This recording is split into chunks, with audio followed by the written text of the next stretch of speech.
سیاست کی تو سیاست سے کی مگر اس میں جھوٹ نہیں تھا، اس میں ظلم نہیں تھا، اس میں جبر نہیں تھا، اس میں بدعنوانی نہیں تھی، اس کے اندر تو معاملات ایسے تھے کہ عمر فاروق رات میں گلیوں میں اور جو ہے گھروں کے دروازے میں پہنچ کے کان لگا کے سنتے کیا کہہ رہے ہیں اس دور کے وقت میں، جب پوری نے کہا کہ اللہ جو ہے ہمارے شکم بھوک کی وجہ سے تڑپ رہے ہیں، ہمارے شکم میں ایک جو ہے بھوک کی انگار اور آگ لگی ہوئی ہے، اور کہہ رہی تھی اللہ کسی اچھے سلطنت کے مالک کو ہمارے پر مسلط کر دے، اور جو کسی جو ہے عوام کی نظر نہ رکھتا ہو، عوام کو خیال نہ رکھتا ہو، ایسے حکمران کو ہم سے دور کر دے۔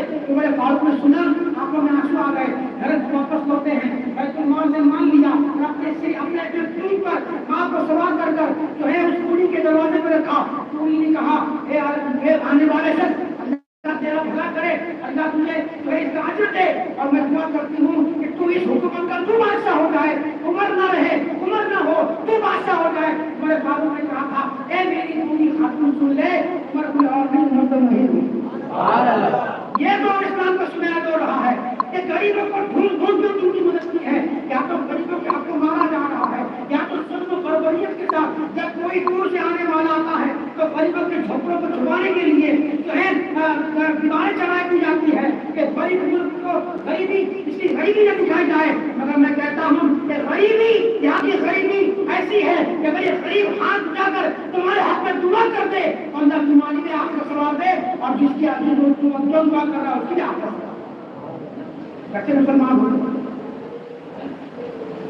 اگر کچھ نہیں کر سکتے تو کم از کم حق بیانی تو کرو، اور ہم جیسے لوگوں کی یہ کام ہے، فریضہ ہے کہ کسی خوف کو خاطر میں نہ لا کر، کسی ڈر کو اپنے ذہن میں نہ بسا کر حق بیانی کرو، اس لیے کہ اگر روز محشر پوچھ لیا گیا کہ تم نے ظالم کے بارے میں لوگوں کو آگاہ کیوں نہ کیا، اگر ظلم کے بارے میں پوچھ لیا گیا تم نے ظلم کی معاملت کرنے والے کو روکا کیوں نہیں، تو پھر تمہارے پاس اس کی کچھ جواب نہیں ہوگا۔ اور اللہ کی بارگاہ میں شرمسار ہونے سے اچھا ہے کہ آج اگر تم مسجد میں بات کر رہے ہو اور تم کوئی برا کہتا ہے تو کہو، ہم اللہ کی بارگاہ میں سرخرو ہو جائیں گے انشاءاللہ کہ ہم نے لوگوں کو بتایا تھا کہ یہ ظالم ہے، اس کی معاونت نہ کی جائے، اور جو اس کے خلاف جو مسلمانوں کے اپنے اچھا ہو، کوئی ہندوستان کے اپنے جو اچھا ہو اس کی معاونت کرو، اس کی مدد کرو، کیونکہ اور امانت بھی ہے، اور سفارش بھی ہے، اور عدالت بھی ہے۔ تمہاری عدالت تمہارا فیصلہ کرے گی ووٹ کس کو دینا ہے۔ اگر تمہاری عدالت میں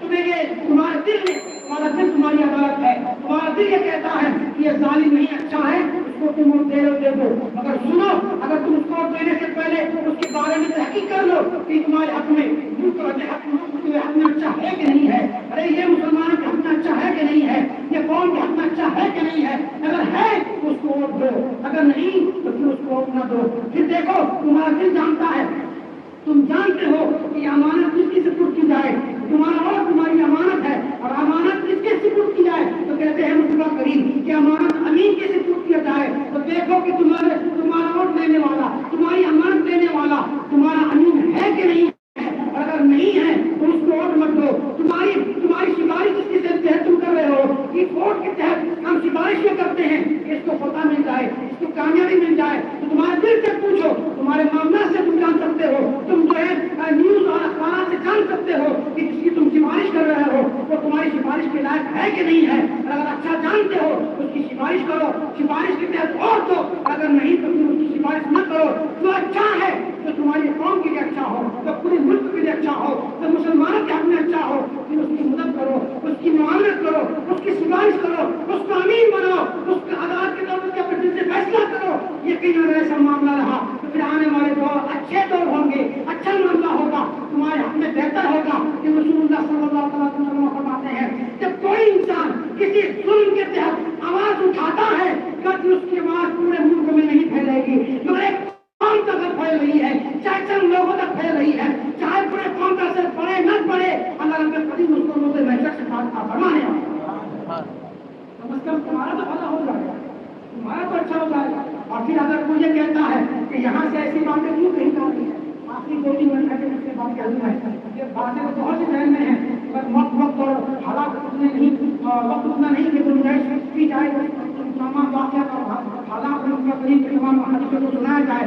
اگر بھی آخری بات کر کے تو حضور کے نواسے ہیں، ارے اس سے بڑھ کر اور کیا بادشاہی ہوگی، اور کون سا تخت ہوگا کہ اس عظیم بندے کو یہ کہا جا رہا ہو کہ حسین منی وانا من الحسین، حسین مجھ سے اور میں حسین کی ہوں۔ اے رسول اللہ، جس کو اپنے سے کہے، جس کو اپنا کہے، اس سے بہتر کون سی بادشاہی ہوگی، اس سے بہتر کون سی بادشاہی ہوگی، اس سے بہتر کون سا تخت ہوگا۔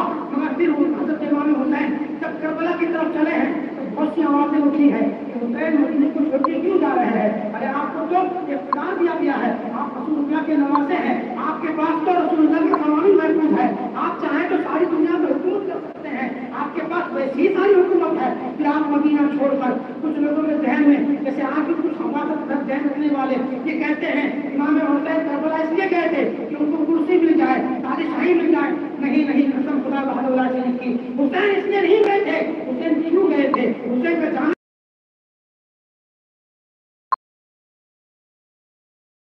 کیوں گئے تھے؟ حسین کا جانا کیوں تھا؟ اس وقت کے چند لوگوں نے بھی کہا تھا حسین کیوں جا رہے ہیں؟ کیا ان کے ذہن میں کرسی کا خیال ہے؟ کیا ان کے ذہن میں بادشاہت ہے؟ کیا ان کے ذہن میں کچھ اور اقتدار کا معاملات ہے؟ نہیں، حسین رضی اللہ تعالیٰ میدان کربلا میں پہنچے ہیں۔ میدان کربلا میں پہنچ کر آخری خطبہ دیا تھا۔ آخری خطبے کے اندر جو عظیم کلمات آپ نے کہے تھے، آج کے دور کے مسلمانوں کے لیے وہ عبرت کا سامان بھی ہے اور نشان راہ بھی ہے، اہدنا الصراط المستقیم کی تفسیر بھی ہے۔ اگر اس کو سینا فکر میں رساخ مناسب کر دو، بسا لو اور سوچنے پر اگر مجبور ہو جاؤ تو سوچ کر دیکھو امام حسین نے آخری کلمات کیا کہے تھے۔ کہا کہ مجھ سے لوگ پوچھتے ہیں کہ کربلا میں کیوں آئے، پیاس کو کیوں برداشت کر رہے ہیں، بھوک کو کیوں برداشت کر رہے ہیں؟ ارے ادھر تو ہزاروں کی تعداد میں لوگ ہیں، آپ یہاں 72-73 ہیں، اس میں بچے بھی ہیں، بوڑھے بھی ہیں، عورتیں بھی ہیں اور کچھ جوان ہیں، اتنے اسلحہ بھی نہیں ہے، آپ ان سے بظاہر لڑ نہیں سکتے ہیں، آپ ان میں بظاہر فتح نہیں پا سکتے ہیں۔ پھر آپ کیوں آئے تھے؟ امام حسین رضی اللہ تعالیٰ نے کہا تھا، میرے رسول نے، میرے نانا نے مجھ سے کہا تھا، یہ مصطفیٰ کی حدیث ہے کہ ظالم جب ظلم کرے اس کے خلاف اگر حق کوئی نہ کی جائے تو وہ بھی ظالم کہا جائے گا۔ میں اس لیے آیا ہوں کہ کربلا کی تفصیل پر یزید ظالم ہے یہ کہہ سکوں، یزید ظالم ہے یہ بتا سکوں، ساری قوم کو بتا سکوں کہ یزید ظالم ہے۔ میں بس اس فرمان مصطفیٰ پر عمل کرنے کے لیے آیا ہوں، مصطفیٰ کی حدیث پر عمل ہو جائے اور مصطفیٰ کا یہ نانا اسے بشر اللہ کی بات کرنے کو کون نہ ہو جائے۔ اس لیے کہتے ہیں سمجھ آئی بات؟ بولو، وہ نہیں مان رہا ہوں میں، سمجھ آئی بات؟ کیوں کہتے ہیں کربلا؟ صرف اس اعلان کے اظہار کے لیے کہ مصطفیٰ نے فرمایا تھا کہ جو ظالم کے مقابل میں اپنی زبان نہ کھولے وہ ظالم ہے۔ تو کربلا میں آپ نے یہ نہیں سوچا کہ میرا چھوٹا علی اصغر 3 مہینے کا قربان ہو جائے گا، سفید گھر و سامان ہو جائیں گے، ہم قتل کر دیے جائیں گے، ہمارے سروں کو ہمارے گھر سے الگ کر دیا جائے گا، اس کی فکر نہ کی۔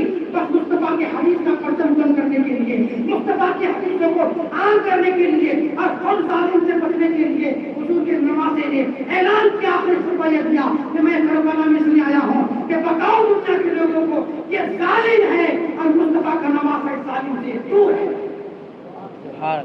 اس اعلان کے لیے آیا ہوں۔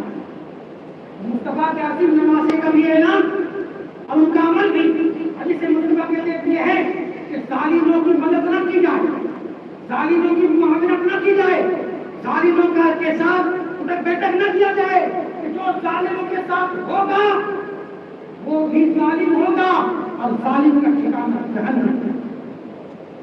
تو 1000 بار سوچ کر صاف لفظوں میں کہوں گا میں کہ اگر آپ چاہتے ہیں کہ آپ پر کوئی دشمن تعینات نہ ہو تو ظالم کا آشرا مسلط نہ ہو جائے اور آپ اللہ کے قریب کی بارگاہ میں دشمن ہو تو آپ کو چاہیے کہ آپ ووٹ کریں، یہ آپ کی امانت ہے، سفارش ہے، عدالت ہے، آپ ووٹ کریں، ضرور کریں اور اس کو کریں جو آپ کے حق میں اچھا ہے۔ سمجھ رہے ہیں؟ اور اس کی تفصیل بہت ہے کہ کیوں یہ موضوع ہے، کیوں یہ بات اٹھائی، یہ بات کہنے کی ضرورت کیوں پیش آئی۔ سارے معاملات آپ کے سامنے ہیں، چونکہ کہیں کی بات نہیں ہے، ایک قوم سے ٹارگیٹ ہے آج ان کے بھاشنوں میں یہ واضح طور پر ان کا نام مسلم قوم کا نام لے کر ہمارے خلاف جو ہے اظہار ہوتا جا رہا ہے، اور اس کے باوجود بھی جو ہے مسلمانوں کے آتے ہیں تو پھر ہمارے خلاف کا جو ہے اللہ ہی معاف ہے۔ مگر پھر بھی جو راستہ ہمیں مصطفیٰ نے دکھایا ہے اس راستے کو، اس باتوں کو اپنے ذرا فکر میں رکھیں اور اللہ کو عزت سے مدد چاہتے رہیں انشاءاللہ اللہ مدد فرمائے گا.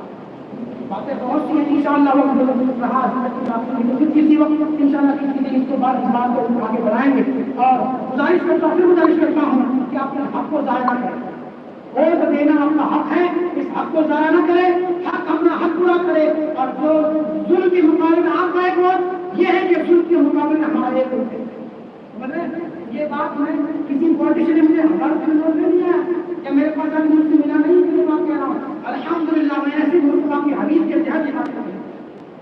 یہ بات میں ایسی حضور کی حدیث کو نظروں میں رکھ کے کہہ رہا ہوں کہ جو نواز صاحب مصطفیٰ نے کہا تھا کربلا کے میدان میں, آج امام احمد رضا مسجد میں یہ بات کہی جا رہی ہے کہ ظالم کو ظالم کہا جائے گا, جو بھی ظالم ہم اس ظلم کو عام کیا بتایا جائے گا.